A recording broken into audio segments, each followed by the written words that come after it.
Hey guys, Darren Asbury here with Vital Outdoors, bringing you another exciting podcast tonight.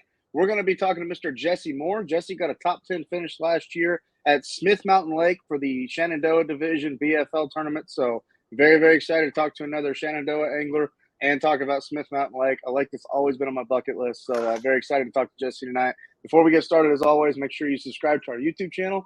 That way you get notified when all of our content is dropping. Also, check us out on Facebook and Instagram. That's going to be Revital Outdoors. And then if I've never heard of Revital Outdoors, we're a premium CBD company. We have premium CBD products for all the outdoor enthusiasts. THC-free, made right here in America. You can purchase all of our products on our website. So check us out, revitaloutdoors.com. And then before we get started with Jessie tonight, I just want to let everybody know this is Red Crest Week. We will be in Tulsa, Oklahoma for Red Crest. Our booth number is 2214. Please come by and see us. We will have product for sale in the booth. We'll have a show special. We're giving away a $500 giveaway. We'll have our pro staff that you can meet in the booth. We have all the educational pieces to talk about CBD, Revital Outdoors, premium CBD. And it's just going to be a great show for all the friends and family and everybody. So make sure you come out to Tulsa this weekend, support Major League Fishing. That being said, let's go ahead and get right into it. Mr. Jessie Moore from the Shenandoah Division. How you doing this evening, bud? I'm doing pretty good. Just a little tired, but, it all shakes out in the wash. In this fishing world, we're never not tired, right? Not enough to get on the water. I hear you. So, man, top 10 finish last year, Smith Mountain Lake. As I mentioned in the preview, Smith Mountain's always been on my bucket list. It just seems like a really fun lake. You can do a wide variety of different things. So tell us a little bit about your success on Smith Mountain. Why does it jive with you? What do you like about it? And maybe a little bit about the tournament last year.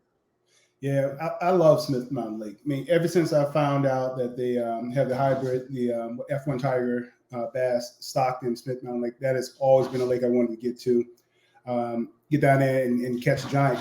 I still have not had the opportunity to catch my dream fish in that 10-pounder that everybody dreams about, but it's coming. It's coming.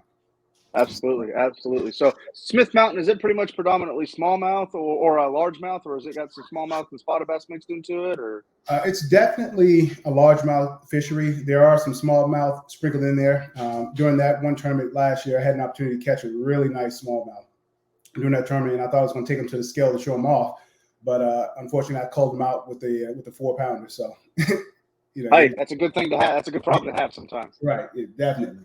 So, like I said, I love the lake. I had the opportunity. I didn't do well the year prior to going down there, and I went down a few days early, did some research. For me personally, I know a lot of guys were down sight fishing. It wasn't a sight fishing deal for me initially, but sight fishing did play a part in what I was doing down there. Yeah, I got you. That happens probably a lot of sight fishing events. Like, you try to avoid it. It's one of those hard things to do unless you just have the right quality fish locked up and you know where they're at and they won't get picked off. But then throughout the day, when you need that extra kicker, you're thinking to yourself, maybe if I just cruise on up here and see something, maybe that'll help me out a little bit. So that's pretty cool. So, last year, let's talk about it a little bit more. How many keepers did you end up catching? Last year, I managed to catch 6 keepers. 6 bites, 6 keepers. And it was funny the way it worked out. I went down, like I said, I was pre-fishing, and I found the fish. They were out suspended off the bank. I was using my Panoptics. I wasn't sure if they were bass or not, but the fish they were staging. Come to find out, they were staging. I mean, I had massive number of fish in that 8 to 10 foot range. And right. What I did is I scouted the area, and found a little pocket that had a good concentration of what I was hoping was bass at the time. During practice, did not get a single bass bite. Come tournament time, went back to the same area. It was just something telling me to go back to the area and investigate those fish a little further. Went there, started fishing the cove. My co-angler hit 3.5-pounder right off the bat. So I was okay, game on. So I stuck with my strategy, flipping my bait up and down the shoreline in that 6 to 8 foot range. And lo and behold, hit a fish. Okay, now it's on. We both have a fish in the boat. Then I started fan casting around docks. The fish, they weren't in that 10 foot range anymore. They moved up a little bit closer to the bank. So I started fishing around docks, and I'm not sure if I have a video on YouTube with the Smith Mountain Lake with the results. Hit a 5.5-pounder off the dock. Okay, might be on something here. Continue to fish, hit a few more docks within the same cove. Go around the other side of the dock, hit a 6-pounder. Now we have 3 fish in the well. pushing 17, 18 pounds now. So I was like, okay. So at this point, I say, hey, I got a decent bag, so I'm going to allow my co-angler to catch some fish. So then it transitioned into a sight fishing deal at that point. Now, mind you, this is only about 10 o'clock in the morning. Oh, wow. Right. This is only about 10 o'clock. So my first 3 fish were great fish. And we managed to find 2 fish on the bed. And I allowed my co-angler to flip in and hopefully, get a limit. But he was having trouble getting that fish to bite. So I said, you know what? I like working with my co-anglers when I'm fishing to give them an opportunity to catch fish, especially when I have a decent bag of fish.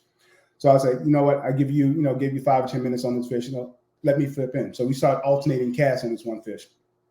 I managed to flip down there on my 3rd cast, hit him. We thought the fish was maybe 2 pounds. Ended up sticking this fish, and it was a good 3.5, 3.75 fish. So it helped me out a lot. So wow. that it was definitely the flipping deal. The week prior to, I think guys pulled in 25, 26 pounds of bass down there, and I thought it was going to be an Alabama rig, swim bait type deal, and it totally wasn't. Definitely wasn't. Yeah, that's kind of surprising for me, but I mean, once they get up there, and I've heard Smith Mountain Lakes is one of those lakes that, down in Florida and in lakes that I'm used to, Texas, they spawn for a month. Right. I've heard with Smith Mountain Lake, there's something about that lake. The majority of the fish will spawn in a 2-week period. So when they're locked in, they're there. I mean, and you got to hit them whether you can. Right. And that's why I'm really excited about this year. That tournament is on the exact same weekend it was last year. But the kicker to that is the weather has been a lot warmer than it was last year. So we're going to be down there in the heart of that spawn. Those fish I'm pretty sure they're fish up now spawning, but that second wave, I'm thinking that second wave of fish are going to be up and ready, and it's going to be a sight fishing knockout down there in a few weeks. Well, we got this little thing in the sky in the night that's probably going to help some things. I was looking at the weather pattern, and that's coming. It always helps. That's always a bonus. It's always a bonus. So, absolutely. So you predict this year it'll be another sight fishing tournament. What do you think weight-wise this year? This year it's going to take. Last year it took 22, so I'm going to at least 25 to win it. And like I said, I stopped fishing at 11 o'clock. I had my 20 pounds by 11 o'clock, and I spent the rest of the day allowing my co-anglers to try and get a limit. So I had 20 pounds by 11 o'clock, and I didn't really fish anymore. So if I would have not taken my foot off the gas, I would 2 pounds out of winning the tournament. So. Good for you. So, well, Jessie, a lot of great intel for Smith Mountain Lake. Just before I let you go, if you weren't an angler that was going after the sight fishing deal, how else do you think you just, reaction baits, throwing big swim baits? If an angler just absolutely, I don't want to sight fish, what would you recommend maybe a secondary, like a plan B would be? Plan B would definitely be a finesse type deal. Like I said, I'll go ahead and my bait of choice, any lake in the country, would be a brush hog. It would be a brush hog. That's probably, I'm just going to go ahead and say it. If I'm wrong, I'm wrong. I don't really care. It's probably the number one creature bait in the country. It's probably the number one sold creature bait in the country. I mean, you could do so many things with it. Me personally, being a co-angler myself, I love it on the back of a Carolina rig. So any of the co-anglers that are watching this, there's something to be said about a Carolina rig, a brush hog, this time of year, especially Smith Mountain Lake with the spawn. So I'm going to say about that. Yeah, absolutely great creature. That's the only secret I let out of the bag right there. So yeah, brush hog. I'm with you on that one. So, well, Jessie, really honored to have you on our podcast. Before we let you go, man, I know you got a lot of great people. We can see behind you. You've had a lot of great tournament success. It's really cool to monetize that. So before we let you go, just want to give you the opportunity to thank any of your family, supporters, sponsors, friends, anything like that. Just give them a shout out before we get off here. I appreciate that. Definitely, first and foremost, got to thank my wife, because without her giving me the opportunity to get out and get away from home with these kids, it would not be possible. And then I want to thank, Luz. As you can see, my banner, Luz has been a huge support in all I do. Snack Crew Frogs, American Bait Work, 13 Fishing, Dakota Lithium Batteries. I mean, without those guys, this here would not be possible. So I really appreciate all the support that they do for me. Berkeley, Ivan Garcia.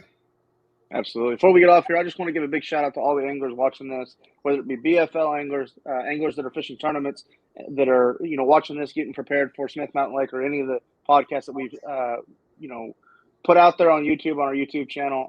Be sure to support the companies out there that support not only Major League Fishing and the fishing industry, but as anglers as well. It's very, very important to have that support out there. It goes from all the way from the college level all the way up. So please support the brands that support our industry. It's very, very important. Yes.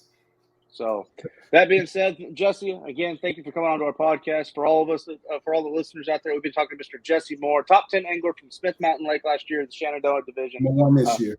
Yes, sir. Well, there you go. And I was Yes, just fixing to say, you know what? We hope to have you back on, Jessie, because that usually means your 2022 campaign and fishing is going well. So, man, we'd love and be honored to have you back on. Thank you again. I really appreciate the opportunity. Thank you again. Absolutely. From all of us at Revital Outdoors, I'm Theron Asbury. Thank you again for tuning into this podcast. Be sure to follow Jessie Moore on social media. Check out Revital Outdoors on social media as well. Be safe out there. God bless. We'll talk to everyone very, very soon.